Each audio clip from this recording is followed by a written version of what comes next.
नमस्कार, मैं आपकी होस्ट, आपकी दोस्त आयुषी गौड़ स्वागत करती हूँ फोर्थ पॉइंट न्यूज पर। उत्तर प्रदेश की सियासत में साल 2027 के विधानसभा चुनावों को लेकर पारा अभी से चढ़ने लगा है। राजनीतिक दलों ने अपने तरकश से नए तीर चलाना शुरू कर दिए हैं और इसी कड़ी में बहुजन समाज पार्टी सुप्रीमो मायावती ने एक बड़ा सियासी दांव खेला है। पार्टी ने अपने राष्ट्रीय महासचिव सतीश चंद्र मिश्र को अब लीगल और मीडिया के साथ साथ सीधे चुनाव आयोग से जुड़े अहम कामकाज की बड़ी जिम्मेदारी सौंप दी है। इस राजनीतिक हलचल के बीच जहां बीएसपी की तैयारियों ने विरोधियों की नींद उड़ा दी है, वहीं समाजवादी पार्टी ने पलटवार करते हुए इसे महज चुनावी छलावा बताया है। दूसरी ओर एनडीए खेमा भी अपनी जीत के दावों के साथ मैदान में पूरी ताकत झोंक रहा है। यूपी का चुनावी दंगल जीतने के लिए योगी और अखिलेश के साथ साथ मायावती ने भी कमर कस ली है। इस बार मायावती ने बड़ा दांव चला है।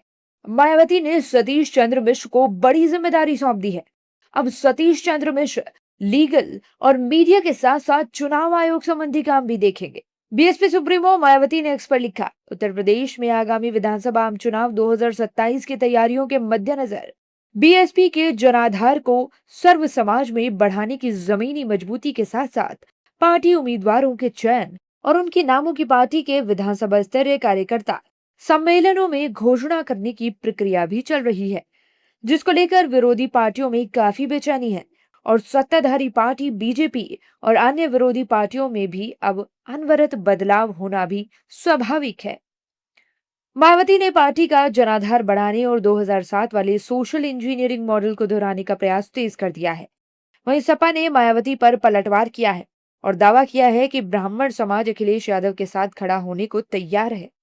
हमारी पार्टी भी ब्राह्मण इस समय भारतीय जनता पार्टी से पीड़ित है, अपमानित हुआ है, इसलिए वो हमारे साथ खड़ा होने को तैयार है और वो हमारे साथ खड़ा होकर भाजपा की सरकार को बदलने के उसमें लगा है। आज अगर बहन जी इस तरह की बात अगर कर रही हैं, अगर वो जरा सी भी उन्हें अगर चिंता होती लोगों की, पिछड़े दलित या जो भी कमजोर वर्ग की अगर वो लड़ाई जरा सड़क पे लड़ी होती तो आज ऐसी दशा नहीं होती। तो कहीं न कहीं उन्हें लोग बीच में जाना चाहिए और कुछ संघर्ष करना चाहिए।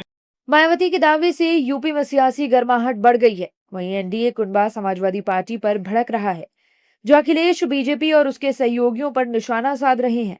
वहीं राजभर का दावा है कि एनडीए में ऑल इज वेल है और 2027 की जंग बीजेपी जीतने जा रही है।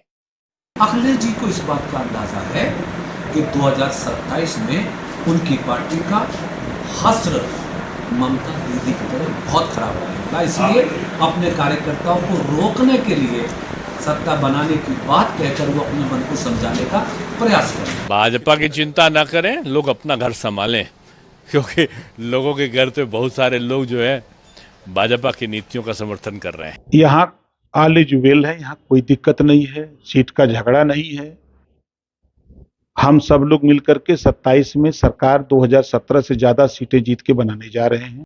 यूपी में चुनाव से पहले बयानबाजी बढ़ती जा रही है। हर दल खुद की जीत और विरोधी की हार का दावा कर रहा है। वैसे मायावती के बैक टू बैक बड़े फैसले सपा और कांग्रेस की नींद जरूर उड़ा सकते हैं। अब देखना होगा कि यूपी चुनाव में मायावती का एक्टिव होना किसके लिए फायदे और किसके लिए घाटे का सौदा साबित होता है। बहरहाल सतीश चंद्र मिश्र को मिली इस नई और अहम कमान के बाद क्या बीएसपी वास्तव में यूपी के सियासी समीकरणों को पूरी तरह पलटकर सपा का खेल बिगाड़ पाएगी, या फिर सत्ता की इस जंग में कोई नया मोड़ आएगा? ये तो आने वाला वक्त ही बताएगा। फिलहाल इस सियासी संग्राम पर आपकी क्या राय है, हमें कमेंट बॉक्स में जरूर बताएं और उत्तर प्रदेश चुनाव से जुड़े हर बड़े अपडेट के लिए हमारे साथ बने रहिए। नमस्कार।